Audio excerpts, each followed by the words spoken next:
नमस्कार दोस्तों, स्वागत है आपका एग्जाम मेडजी में। इस वीडियो में हम देखेंगे लोक प्रशासन के पुराने पेपर और मेंस के पेपर हैं ये। और ये 2016 का पेपर है, फर्स्ट सेकंड दोनों देखेंगे क्योंकि सिविल सर्विसेज के एग्ज़ाम की तैयारी करने के लिए सबसे इम्पोर्टेंट चीज़ दो होती हैं। सबसे पहले सिलेबस, दूसरा पुराने पेपर। तो सिलेबस हमने पिछले वीडियो में देख लिया था। ये इसमें हम देखेंगे क्वेश्चन पेपर। तो क्वेश्चन पेपर के बारे में थोड़ा सा फैक्ट बता दूं आपको कि जो नए हैं, जो नहीं जानते उनके बारे में। इसमें जो है 8 क्वेश्चन आते हैं टोटल। 8 में से आपको 5 क्वेश्चन करने होते हैं केवल, और जिसमें से पहला क्वेश्चन और 5वां क्वेश्चन अनिवार्य होता है। तो ये इम्पोर्टेंट फैक्ट है, मैं बता दूंगा जब भी पहला और 5वां क्वेश्चन आएगा। तो चलिए आइए स्टार्ट करते हैं। तो जो पहला क्वेश्चन है उसके अंतर्गत 5 जो है क्वेश्चन दिए गए हैं, और जो कि आपके 10-10 नंबर के हैं, और ये आपको करने होते हैं 150 शब्दों में। तो इसमें पहला क्वेश्चन है, टेलरवाद अपनी लोकप्रियता के बावजूद बहुत विवादास्पद माना जाता है। तो इस पर टिप्पणी करनी है। स्टीफन पी वारेंग के द्वारा जो कि करी गई होगी टिप्पणी वो करनी है, यानी कि ये स्टीफन पी वारेंग का कथन है, इस पर टिप्पणी करनी है। तो इसको टेलरवाद हम पढ़ते हैं थिंकर्स के अंतर्गत, तो उसमें ये चीज़ें कवर हो जाती हैं। नेक्स्ट क्वेश्चन है, लोक प्रशासन राजनीति का वास्तविकता में ऐसा अनुवाद है जिसको नागरिक प्रतिदिन देखते हैं। तो इसमें लोक प्रशासन और राजनीति का संबंध एक तरह से बताना है और उसकी व्याख्या करनी है। और इन चीज़ों पर ना जाएं कि ये जो दिए गए हैं डोनाल्ड एफ कैट्स, ये केवल इनका कथन था, तो इनके कथन के आधार पर हमें व्याख्या करनी होती है इसमें। नेक्स्ट क्वेश्चन है, मनोबल संगठन को आगे ले जाता है या कर्मचारी के असंतोष, घटिया कार्य निष्पादन और अनुपस्थितता को पैदा कर सकता है। तो इसका परीक्षण करना है। नेक्स्ट क्वेश्चन है, सार्वजनिक निगमों की स्वायत्तता ने उनकी आंतरिक कार्यशैली और मंत्रियों एवं संसद के साथ उनके बाह्य संबंध के बारे में एक बड़ी बहस खड़ी करती है। तो इस पर विवेचना करनी है। नेक्स्ट क्वेश्चन है, कतिपय फायदों के बावजूद सामाजिक लेखा परीक्षा व्यवस्थाएं अधिकांशतः अप्रभावी रही हैं क्योंकि दंडात्मक कार्रवाई के लिए कोई वैधानिक व्यवस्था नहीं है। टिप्पणी करना है इस पर। आपका पहला क्वेश्चन जो था कंप्लीट हो चुका है, वो आपको अनिवार्य है, करना ही करना होता है। और बाकी के जो क्वेश्चन होते हैं, जैसे दूसरा 8 क्वेश्चन होते हैं जिसमें से आपको 5 ही करने होते हैं। तो पहला क्वेश्चन तो करना ही करना है। दूसरा क्वेश्चन ये है, दूसरे का पहला जो है पार्ट जो है ये है डगलस मैकग्रेगर, इसको हम पढ़ते हैं। डगलस मैकग्रेगर की थ्योरी एक्स थ्योरी और वाई थ्योरी संगठन में प्रबंधकों के द्वारा अनुप्रयुक्त कार्यबल अभिप्रेरण के 2 विषम मॉडलों का वर्णन करती है। बहुत ही सिंपल क्वेश्चन है ये, जब हम पढ़ेंगे ना बहुत आसानी से इस चीज़ को, इन थ्योरी को समझने की कोशिश करेंगे। तो परीक्षण करना है इसका। नेक्स्ट इसी का पार्ट है, नवलोक प्रशासन ने इस शास्त्र की परंपरागत संकल्पनाओं और दृष्टिकोण को गंभीरतापूर्वक झकझोर दिया है तथा इसे समाज से निकटतम रूप में जोड़ते हुए अपेक्षाकृत विस्तृत परिप्रेक्ष्य प्रदान करने के द्वारा विषय को समृद्ध बनाया है। तो इसको स्पष्ट करना है ये, और ये जो कथन कहा गया है वो इनके द्वारा कहा गया है, फिलिक्स ए निग्रो द्वारा। तो इसको हमें केवल अपनी अपनी समझ के आधार पर इसको सुस्पष्ट करना है। और इसका एक तीसरा जो पार्ट होते हैं, जो क्वेश्चन होते हैं उनके 3-3 पार्ट होते हैं। जो पहला और होता है 5वां होता है, उनके 5-5 पार्ट होते हैं, और जो बाकी क्वेश्चन हैं उनके 3 पार्ट होते हैं। तो ये तीसरा पार्ट है दूसरे क्वेश्चन का, प्रशासनिक विधि का केंद्रीय सरोकार प्रशासनिक विवेचन की वैधानिक परिसीमा रहा है, कारण प्रस्तुत कीजिए। 2 क्वेश्चन हो चुके हैं, और ये तीसरा क्वेश्चन का पहला क्वेश्चन है ये, यदि नियामक आयोग पूर्णतः स्वतंत्र हों तो वे अति महत्वपूर्ण नीति निर्धारण करने में तथा प्रशासनिक कार्य करने में पूर्णतः गैर जिम्मेदार होते हैं। इसके दूसरी तरफ आयोग की स्वतंत्रताओं को छीन लेना उनके न्यायिक कार्य के निष्पक्ष निष्पादन में गंभीर संकट पैदा कर देना है। तो ये भी बहुत अच्छा प्रश्न है। जो नियामकीय आयोग जो होते हैं, जैसे सेबी हुआ मान लीजिए, और बैंकों को रेगुलेट करने वाला आरबीआई हुआ और इरडा हुआ, तो ये एक तरह से क्या होता है, नियामकीय आयोग होते हैं। तो इनका क्या करना है, हमें परीक्षण करना है। तो इनको देखेंगे डिटेल में। ये है इसका सुशासन का अर्थ, मानवाधिकारों के प्रति सम्मान और विधि सम्मत शासन, लोकतंत्र का सुदृढ़ीकरण, पारदर्शिता की प्रोन्नति और लोक प्रशासन में क्षमता को सुनिश्चित करना है। तो ये कोफी अन्नान का जो कथन है, इस कथन के प्रकाश में संयुक्त राष्ट्र और नए अल-रोधन के द्वारा प्रदत्त सुशासन के मापदंडों का समालोचनात्मक परीक्षण कीजिए। ये जो शब्द आ रहे हैं ना, परीक्षण कीजिए, आलोचना कीजिए, समालोचनात्मक परीक्षण कीजिए, इसके लिए मैं एक वीडियो अलग से बना दूंगा कि इनके क्या महत्व होते हैं प्रश्न में, क्योंकि इम्पोर्टेंट ये चीज़ें होती हैं बहुत ज़्यादा। नेक्स्ट देख लेते हैं क्वेश्चन। नेक्स्ट क्वेश्चन है प्रशासन, मतलब तीसरे का ही सी जो है पार्ट, वो है प्रशासन पर विधायी नियंत्रण उतना प्रभावी नहीं है जितना कि उसे होना चाहिए। टिप्पणी करना है, इस पर व्यवहारिक रूप में लिखना होता है बिल्कुल। नेक्स्ट है फोर्थ का ए, ब्लैक एवं माउटन, ये जो हैं थिंकर्स हैं, ने नेतृत्व शैली को दो आयामों, लोगों के लिए सरोकार तथा उत्पादन के लिए सरोकार के आधार पर परिभाषित किया था।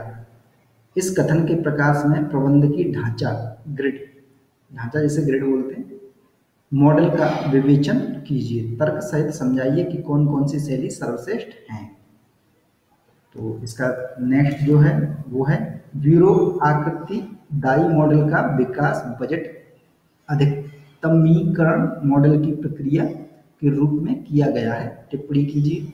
नेक्स्ट है आपका क्वेश्चन, सिविल समाज यानी नागरिक समाज राज्य और बाजार के विरुद्ध लोगों को सुरक्षा प्रदान करने तथा राज्य को प्रभावित करने की लोकतांत्रिक इच्छा को बलवती करने में मुख्य भूमिका अदा करता है। उपयुक्त उदाहरणों सहित इस कथन का विश्लेषण कीजिए। पार्ट फर्स्ट में होते हैं 4 क्वेश्चन, जिनमें से आपको पहला अनिवार्य करना होता है, और ये है आपका 5वां क्वेश्चन जो कि अनिवार्य है, ये आपको करना ही करना होता है। जैसे निम्नलिखित में से ये जो दिए गए 150 शब्दों में लिखने हैं, 5 क्वेश्चन है, वही सेम है प्रोसीजर जो पहले क्वेश्चन का होता है। पहला क्वेश्चन है प्रशिक्षण को वेतन सहित अवकाश माना जाता है। टिप्पणी कीजिए। सेकंड है सार्वजनिक ऋणदाता ऋणदान अर्थव्यवस्था पर विभिन्न प्रभावों को पैदा करता है। व्याख्या कीजिए। नेक्स्ट है स्वयं सहायता समूहों को महिलाओं के आर्थिक सशक्तिकरण हेतु सहभागी उपागम अपनाने का एक सर्वाधिक महत्वपूर्ण उपकरण माना जाता है। टिप्पणी कीजिए। रिक्स ने टिप्पणी की थी, रिक्स थिंकर्स हैं, इनके बारे में भी पढ़ेंगे हम। टिप्पणी की थी कि लोक प्रशासन के तुलनात्मक अध्ययन में 3 प्रवृत्तियां देखी जा सकती हैं। विवेचना कीजिए। नेक्स्ट है लोक नीति निर्माण में तर्क संगतता क्रमिक वृद्धिवाद के विपरीत होता है। परीक्षण कीजिए। नेक्स्ट है आपका फ्रेडरिक्स, जो वही रिक्स है जो ऊपर लिखा था, ने परिशुद्ध मॉडल का सृजन करने के क्रम में अपने सिद्धांत को अनवरत रूप से परिवर्तित किया था। टिप्पणी कीजिए। नेक्स्ट है आपका विकास का विचार बौद्धिक परिदृश्य में एक खंडर की तरह खड़ा है तथा समय आ गया है कि इस मानसिक संरचना को विध्वंस किया जाए। तो इस कथन के प्रकाश में विकास विरोधी अवधारणा का समालोचनात्मक परीक्षण करना है। नेक्स्ट क्वेश्चन है सूचना प्रौद्योगिकी लोक प्रशासन में दक्षता और पारदर्शिता लाती है। उपयुक्त उदाहरणों सहित इस कथन का परीक्षण कीजिए। बहुत ही व्यवहारिक क्वेश्चन है ये बिल्कुल। सेकंड पेपर जैसे ही आप देखेंगे तो एकदम ऐसा लगेगा कि यार अच्छा, ये एक तरह से सब्जेक्ट है, बहुत ही अच्छा व्यवहारिक सब्जेक्ट है। तो 7वां क्वेश्चन है ये। 7वें का ए है राजकोषीय नीति तथा मौद्रिक नीति 2 ऐसे उपकरण हैं जिनका राज्य समष्टि अर्थशास्त्री उद्देश्यों की प्राप्ति के लिए इस्तेमाल करता है। इस कथन का परीक्षण कीजिए तथा दोनों उपकरणों के बीच अंतर को उजागर कीजिए। नेक्स्ट क्वेश्चन है इसी का सेकंड, निष्पादन मूल्यांकन के उपयोग का केंद्रीय कारण कर्मचारियों के निष्पादन का उन्नयन करना है। इस कथन के प्रकाश में संगठन में निष्पादन मूल्यांकन की आवश्यकता का विश्लेषण कीजिए। नेक्स्ट क्वेश्चन है इसी का समस्या एक प्रतियोगी बाजार अर्थव्यवस्था और एक प्रभावी राज्य के बीच सही संतुलन प्राप्त करने की है। बाजार जहां हो, राज्य जहां आवश्यक हो, अपने उत्तर का औचित्य सिद्ध कीजिए। और नेक्स्ट है 8वां क्वेश्चन, लास्ट क्वेश्चन होता है। और इसका पहला क्वेश्चन जो है वो है, निष्पादन आधारित बजटन की समझ की कुंजी परिणाम शब्द के तले निहित है। इस कथन के प्रकाश में निष्पादन आधारित बजट, परफॉर्मेंस आधारित जो बजट है, बेस्ड बजट है, के तत्वों का परीक्षण करना है इसमें। नेक्स्ट क्वेश्चन है इसी का 8वें का दूसरा, अनुशासनात्मक कार्रवाई अनौपचारिक और औपचारिक हो सकती है, व्याख्या कीजिए तथा अनुशासनात्मक कार्रवाई के शक्ति के दुरुपयोग को नियंत्रित करने हेतु संविधान अथवा विधान में बनाए गए प्रबंधनों को चिह्नित कीजिए, प्रावधानों को चिह्नित कीजिए। तो नेक्स्ट क्वेश्चन है इसका लास्ट क्वेश्चन जो है, कार्य अध्ययन शब्द का इस्तेमाल अपेक्षाकृत अधिक संकुचित और अपेक्षाकृत अधिक बृहद अभिप्रायों में किया जा सकता है, सो स्पष्ट कीजिए। तो दोस्तों ये पहला पेपर है और इसके थोड़ा सा और डिटेल में बता देता हूँ। जैसे इसमें 8 क्वेश्चन दिए गए हैं, ऐसे करके 8 क्वेश्चन, तो इनमें से 3 आपको करने ही नहीं है, कोई भी 3 हो। जैसे कि मान लीजिए, डिटेल में थोड़ा सा बता देता हूँ मैं आपको, कंफ्यूज ना हो कभी भी। जैसे एक सेकंड, जैसे मान के चलिए पहला तो अनिवार्य है ही है, जैसा मैंने बताया था, ये तो आपको करना ही करना है। अगर आपको नहीं आता है मान लीजिए इनमें से एक भी क्वेश्चन, तो इसके नंबर आपको कट जाएंगे, ये मान के चलिए। तो ये करना ही करना है, एक क्वेश्चन ये करना है आपको। और दूसरा मतलब ये जो 4 पहला पोर्शन है उसमें से 2 क्वेश्चन करने ही करने हैं। जैसे पहला तो ये करना ही है, और दूसरे में से 2, 3 और 4, दूसरा क्वेश्चन ये रहा, तीसरा नेक्स्ट वाला, चौथा उससे नेक्स्ट वाला। तो उसमें से आपको एक क्वेश्चन करना ही करना है। और जो सेकंड होता है पोर्शन, जैसे सेक्शन बी में से क्या करना होता है, 5वां करना ही करना होता है। तो ये 2 वहां से और एक ये क्वेश्चन, तो 3 क्वेश्चन हो गए। और इसमें से सेकंड बी में से ही एक क्वेश्चन और करना ही करना है, तो यानी 4 क्वेश्चन हो गए। और बाकी बचा एक क्वेश्चन, तो उसे आप किसी भी सेक्शन से कर सकते हैं, चाहे तो आप ऊपर वाले सेक्शन से ए से कर लो, चाहे नीचे वाले से कर लो। यानी कि आपको टोटल मिलाकर 5 क्वेश्चन करने होते हैं। और इसके नंबर बिल्कुल इसके सामने दिए गए हैं, आप देख लीजिएगा कितने कितने नंबर के आते हैं ये क्वेश्चन। तो इस वीडियो में बस इतना ही दोस्तों, लाइक करना बिल्कुल ना भूलें इस वीडियो को, क्योंकि नेक्स्ट वीडियो में हम सेकंड पेपर को करेंगे। और कुछ लोग बोल रहे हैं कि अदर जो सब्जेक्ट हैं उनके भी थोड़े ऐसे वीडियो बना दी जाए। चलिए मैं वीडियो तो बना दूंगा, लेकिन मैं स्टडी केवल पब्लिक एड की ही करवा पाऊंगा।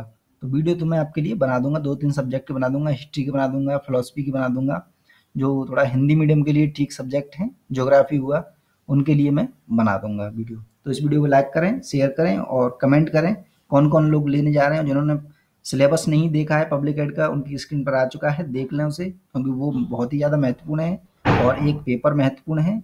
तो ये चीज़ आप ध्यान में रखें। तो देखते रहें एग्जाम मेडी जी, धन्यवाद।